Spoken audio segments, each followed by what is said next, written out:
How to withdraw money in Shopify in 2025. So hey everyone, welcome back to the channel. So in this video, I'm going to show you how you can withdraw money in Shopify through this video. So first of all, to withdraw money from Shopify, you'll need to link a supported payment provider like Payoneer to your Shopify account and then transfer funds from your Shopify balance to your chosen payment method.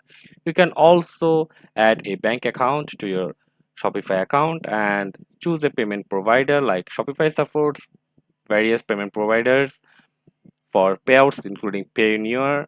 Link your account, log into your Shopify admin panel, navigate to settings and payments, and after that, choose the appropriate payment provider like Payoneer or any bank account, and follow the instructions to link your account. This may involve providing your account details for the provider, and after that, once your account is linked, you can initiate a withdrawal from your Shopify balance to your linked account.